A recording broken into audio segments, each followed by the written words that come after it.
Suara Hati, renungan hari ini, Kamis, 13 Maret 2025. Topik, mengenal kasih Kristus.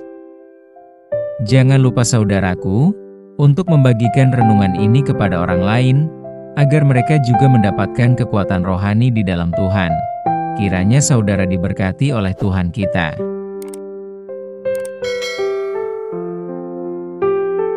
Nas renungan hari ini, Efesus 3 ayat 16, 17 dan 18. Aku berdoa supaya Ia, menurut kekayaan kemuliaannya, menguatkan dan meneguhkan kamu oleh Roh-Nya di dalam batinmu, sehingga oleh imanmu Kristus diam di dalam hatimu dan kamu berakar serta berdasar di dalam kasih. Aku berdoa, supaya kamu bersama-sama dengan segala orang kudus dapat memahami, betapa lebarnya dan panjangnya dan tingginya dan dalamnya kasih Kristus. Kalaulah kita pernah termenung sejenak, mengenang tentang diri kita sendiri. Pernahkah kita bertanya kepada diri kita, tentang bagaimana kehidupan kita pada hari akan datang? Apakah kita sanggup berkata, pasti akan lebih baik, atau mungkin kurang baik? Atau berkata aku pasti menjadi orang terpandang? Atau mungkin kita berpikir, bagaimana Tuhan akan mengubah dan menjadikan hidupku berdampak kepada orang lain? Kalau kita sejenak melihat masa lalu, adakah yang mampu berkata, bahwa kehidupanku tidak akan pernah berubah ke depannya? Namun, tak peduli betapapun buruknya masa lalu kita dan apapun kelemahan kita, kabar baiknya adalah bahwa Kristus telah mencurahkan kasih-Nya kepada kita. Karena kasih-Nya, Tuhan Yesus memikirkan kita lebih dari segalanya, dan memberikan hidup-Nya agar kita mempunyai kehidupan dan dipenuhi dalam segala kelimpahan. Setiap orang yang telah beriman kepada Kristus, telah diselamatkan oleh karena kasih anugerah Kristus. Kasih Kristus itu tidak bergantung pada situasi atau keberadaan kita. Kita bisa melihat tokoh-tokoh dalam Alkitab yang dipakai Tuhan. Seperti perlakuan Tamar menantu Yehuda, Tamar adalah yang tadinya berasal dari bangsa yang tidak mengenal Tuhan. Tetapi diperhitungkan Tuhan di kemudian harinya. Atas perlakuan Tamar yang menipu ayah mertuanya, akhirnya ia mengandung dari ayah mertuanya, yang bernama Peres dan Zerah. Kelahiran anak-anak Yehuda ini masuk dalam daftar silsilah kelahiran Yesus Kristus, Kejadian 38 dan Matius 1. Daud juga pernah berzina dengan istri Uria, yaitu Betsheba. Bahkan merencanakan pembunuhan terhadap Uria suami Betsheba. Tamar dan Daud menyesal dan tidak bertobat kepada Tuhan atas kesalahannya. Akhirnya, Daud memiliki anak laki-laki dari Betsheba bernama Salomo, 2 Samuel 12. Paulus juga adalah seorang pemimpin yang menganiaya orang-orang percaya kepada Tuhan, dan akhirnya dipakai Tuhan menjadi penginjil yang telah menjangkau banyak bangsa. Kisah Rasul 9.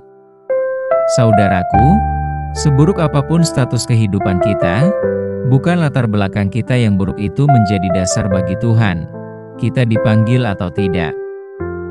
Melainkan maukah kita bertobat dari masa lalu yang suram atau yang buruk itu? Bertobat dan tidak kembali lagi pada masa lalu? Bila tidak, jangan harap Tuhan akan merubah hidup kita.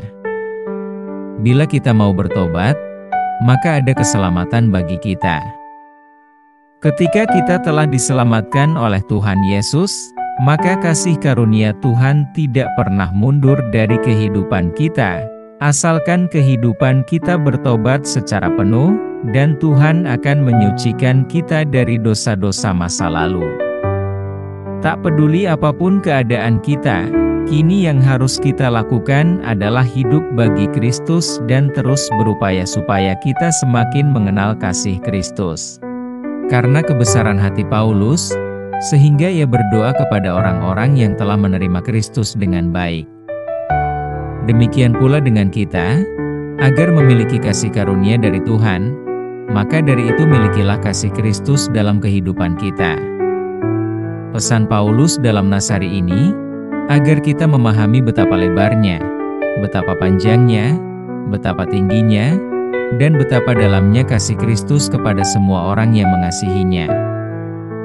Bagaimana kita agar dapat mengenali kasih Kristus? Yaitu kita harus terus berupaya untuk menggali kedalaman kasih Kristus di sepanjang hidup kita, dengan mempelajari firman Tuhan siang dan malam. Karena itu, jangan izinkan iblis mengintimidasi kita, jangan berikan diri kita dikendalikan oleh iblis, untuk masuk pada masa suram. Sebaliknya, ingatlah selalu akan kasih Kristus yang telah menyelamatkan kita, yang mengubah hidup kita, dan yang membuat hidup kita berarti. Kasih Tuhan itu, yang menguatkan dan menolong kita untuk menjalani kehidupan yang bermakna dan saling mengasihi. Kenalah kasih Kristus itu dan hiduplah di dalamnya. Amin. Topik doa kita hari ini, kepada mereka yang baru bertobat dan mengenal kasih Tuhan, salam memasuki ibadah puasa. Tuhan Yesus memberkati kita.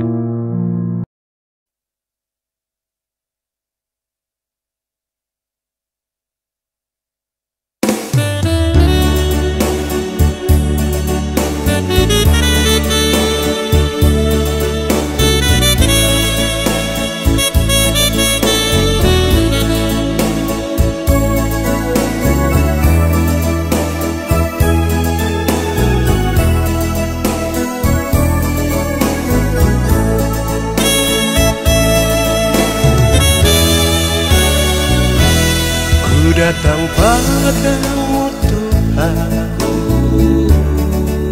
dengan seluruh kehidupan ini, menyesali dan sungguh di hadapanmu semua dosa-dosa.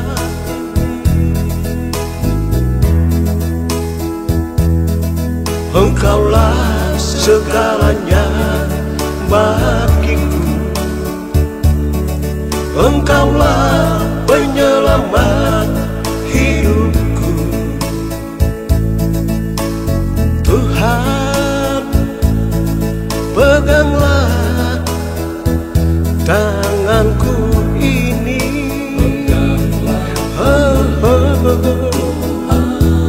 ku bersyukur kepadamu,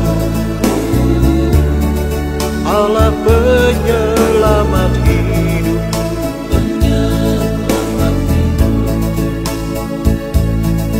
penebus yang telah menjawab keselamatan bagiku. Bapa,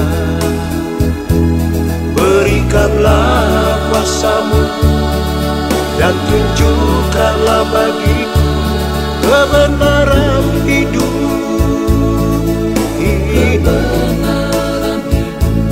dan ku jadikan kekuatan bagiku untuk hidup melayani-Mu. Inilah hidupku Bapa,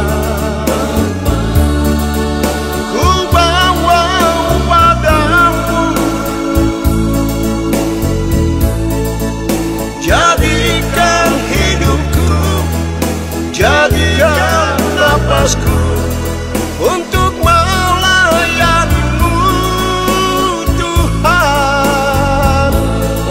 Ku serahkan hidup dalam tangan-Mu, yang dituntun oleh kuasa Roh Kudus. Jadikanlah daku Bapa melayani-Mu.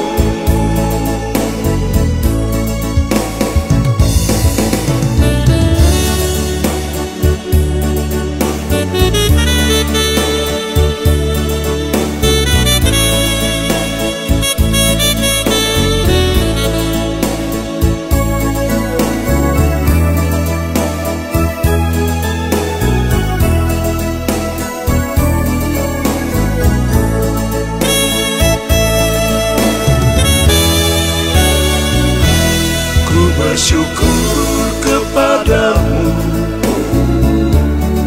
Allah penyelamat hidup. Penebus yang telah menjawab keselamatan bagiku, Bapa, berikanlah kuasa-Mu dan tunjukkanlah bagiku kebenaran hidup ini, dan ku jadikan kekuatan bagiku untuk hidup melayani-Mu. Inilah hidupku, Bapa, ku bawa padamu. Jadikan hidupku, jadikan nafasku